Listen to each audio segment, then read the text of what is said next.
Alright guys, welcome to another video in the ThinkPad Buyer's Guide series. This video I didn't really have planned because I wasn't really thinking about talking about these ThinkPads, but after looking at my older videos I realized while I did talk a little bit about the other ThinkPads, most of the ThinkPads I talked about in those videos were the T-Series. And those are usually my go-to recommendation, but there are other ThinkPad models out there, and some of them I think should be mentioned. So before me here are four of the X series ThinkPads Lenovo released. These are all from what I call the classic Lenovo era, which is from 2006 to 2012. And then I'm going to talk about some of the newer ThinkPads out there, newer than the 30 series, and talk about why I don't really recommend them over these older ones, and which ones you should buy if you do decide you want something newer. So without further ado, let's get started. These are Lenovo's ultra-portable 12-inch laptops that they've had since the early 2000s, back when IBM owned the ThinkPads. Of course, we're going to be focusing on the Lenovo era because IBM ThinkPads are too old to be useful modern computers. So first we'll start over here with the X61. This is also representing the X60, as physically they almost look identical. They share a lot of the same parts, so they're very much similar laptops. Of the two, I would say go for the X61 just because it's a little bit newer. It's basically a shrunken down T60. In terms of the design, these are very similar to the X40 and X41 IBM ThinkPads that came before them, but they have their own little quirks and everything. So these laptops, because of their small nature, have some shrunken down keys here on the sides, like the Enter and Shift keys, the Backspace key. You can see at the bottom some of the Control and Alt keys are really small, but they managed to fit a mostly full-size keyboard onto a 12-inch laptop, which I give them credit for this because most laptop manufacturers would have just made the entire keyboard smaller, which is actually pretty much what Lenovo did later on. I'll get to that later. There is no touchpad on any of these models. The screen is a 12-inch 4x3 1024x768 display, and the X61 was not only the last ThinkPad to have a 4x3 display, but also the last mainstream laptop to have a 4x3 display. What an honor. On these laptops you have a wireless switch on the bottom, the latch to open up the display, a PC card slot on the side with an SD card reader underneath, Ethernet, VGA, 3 USB ports, a modem, headphone and microphone jacks, and FireWire. On the bottom you have your docking port, your RAM cover, and your hard drive cover. You also have a removable battery, which is held in by two latches. I have the extended life battery, which sticks out the back and actually makes for a convenient handle. In terms of specs, these are rocking Core Duo and Core 2 Duo processors. In the case of my X61, it's a Core 2 Duo. They take up to 4 GB of RAM, though the X60 has the same chipset limitation as the T60 and is really limited to 3 GB of RAM. The X61 can take advantage of 4 GB, and with the Middleton's BIOS upgrade, can take advantage of a full 8 GB of RAM, though it is DDR2, so you will have to pay extra for 8 GB. Unlike the 14-inch T-Series counterparts, the processors in these laptops and in all X-Series ThinkPads are soldered in, so you can't upgrade them in the future. This is something you should keep in mind if future upgradability is a concern for you. Personally, the X60 and X61 are just a little too old for me for everyday usage, especially since you can't upgrade the processors. However, I actually used this X61 as a secondary machine for quite a while, and it's definitely good enough to get by if you just need it to type up some notes or do some web browsing. Time to move on to the X200 and X201. These laptops saw the X series make the transition to widescreen, with a 16x10 1280x800 display. I don't have the X200, but I do have an X201, which is almost physically identical. One key physical difference between the X200 and the X201 is that the X201 could be configured with a touchpad. This was not an option on the X200, and thanks to YouTube user iThinkAbout43 for pointing this out to me, as I mistakenly said in my Core 2 Duo series ThinkPad video that the X200 could be configured with the touchpad. However, the X201 could be configured without it, and it was the last ThinkPad to do so. Starting with the X220, all ThinkPads had a touchpad. With the move to widescreen, the X200 and the X201 could have a full-sized laptop keyboard, as opposed to the shrunken-down keyboard that was on the X60 and earlier. When it comes to ports and I/O, it's pretty much the same as the X60 one, with the only exception being that the PC card slot was replaced with a 54mm express card slot. The wireless switch was also moved to the side, and you also gained an always-on USB port, allowing for charging devices even when the laptop was turned off. FireWire was dropped from these ThinkPads, however.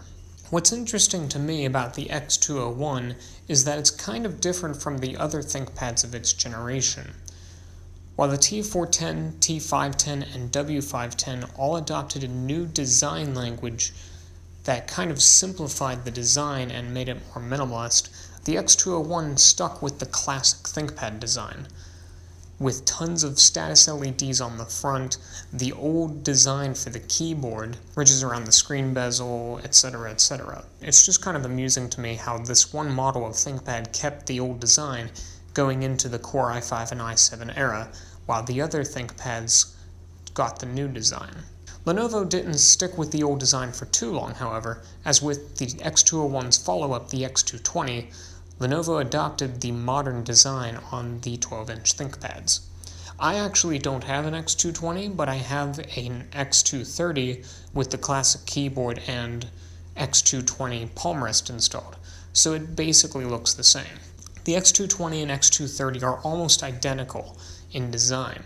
The only major differences are that the X230 has the chiclet-style keyboard, while the X220 has the classic keyboard design, and the X230 uses mini DisplayPort instead of full-size DisplayPort. Also, this is less of a physical difference and more of a connectivity difference, but the X230 came standard with USB 3.0 ports, while on the X220, USB 3.0 was a configurable option but did not come standard.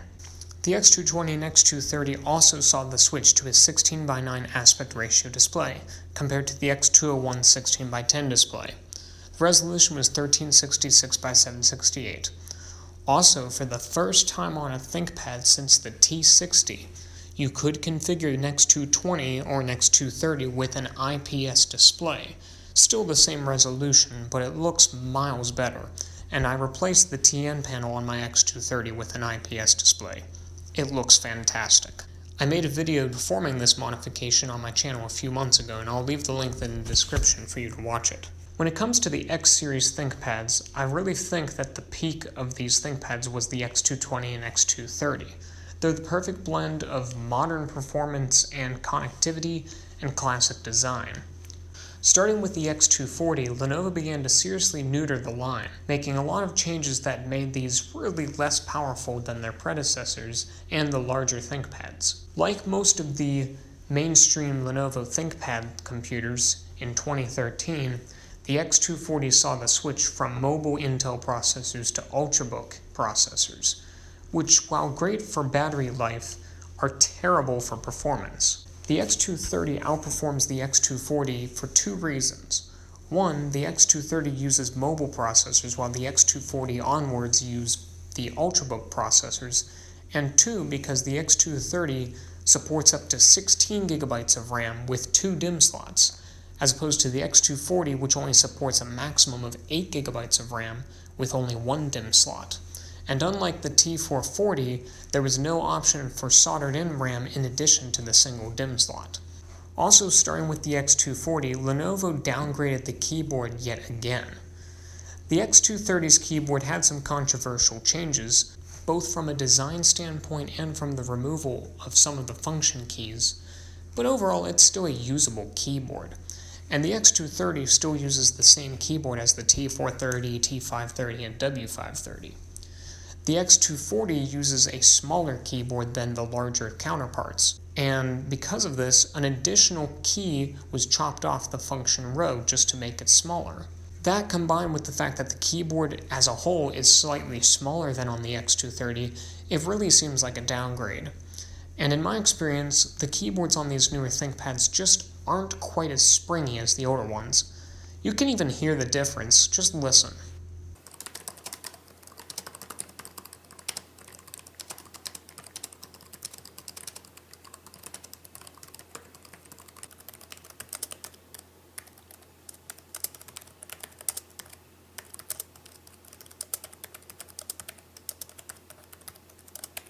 Also, like all the other 40 series ThinkPads, the X240 no longer has dedicated volume buttons. They're mixed in with the function keys, and you have to either have volume keys or function keys. You can't have both. And like the other 40 series ThinkPads, the X240 does not have dedicated buttons for the track point, though they were brought back on the X250. The X260 saw the jump to DDR4 RAM, and even though you still only had one DIMM slot, you could now put 16GB of RAM inside. But really, the performance of the Ultrabook processors still wasn't quite as good as these old mobile processors. Only with the 8th generation of Core i5 and i7 processors have Ultrabook processors begun to really compete with the 5 and 6-year-old 3rd generation processors. However, the X280 saw the further neutering of the ThinkPad line. The X280 is a huge downgrade from the X270 and previous ThinkPads in a number of ways. The X280 does away with the user removable battery. All X-series ThinkPads up to this point had a removable battery. It's the only battery up to the X230, and from the X240 to the X270 you had an internal battery in addition to an external battery. This allowed you to replace the external battery without having to shut down the laptop. Now there is no user removable battery on the X280. Of course, Lenovo tried to justify this by saying, well, it has fast charge, so you can charge it up very quickly. Well, that's not very useful if you're not near an outlet and have to take apart the computer to change out the battery. Lenovo further tried to reduce the pain of no longer offering a user removable battery by now offering an external power bank, kind of the same thing you would get for a phone. This is just extra clutter you have to carry around. What else does the X280 do to further neuter the ThinkPad line? It does not have user upgradable RAM. That's right, the RAM is soldered in, so you can't upgrade it in the future. What you configure it with is what you're stuck with. In addition, there is no longer a 2.5-inch hard drive bay, so your only form of internal storage is the M.2 SSD or a micro SD card slot. And let's get to that. There is no longer a full-sized SD card reader on this thing, only micro SD. Another thing is that the X280 does not have a full-sized Ethernet jack. Yes, there is still native Ethernet built in, and you can get a dongle to get the Ethernet to work with it, but that's a dongle. That's extra clutter you have to carry around. And while some people might not be too concerned about the lack of an internal 2.5-inch hard drive bay, as hey, you can get an external hard drive. Again, more clutter you have to carry around. The X280 sacrificed a lot of the versatility of the ThinkPad line, all in the quest to become thinner and lighter and more portable. Lenovo actually made an ad that made fun of the MacBook Air when it first came out because you needed tons of dongles for the thing to be useful, while ThinkPads had all these things built in. It seems that in recent years Lenovo has been pressured to become more mainstream and has sadly become the very thing it used to make fun of, with the X280 and even the T480S to an extent. So if you're going to buy an X-series ThinkPad, get an X220 or X230. They won't be quite as powerful as a maxed out T420 or T430 since you can't upgrade the processors in them, but they are still more than enough to get the job done, and my X230 here is my daily driver for almost everything. Hope you guys enjoyed the video, and as always, thanks for watching.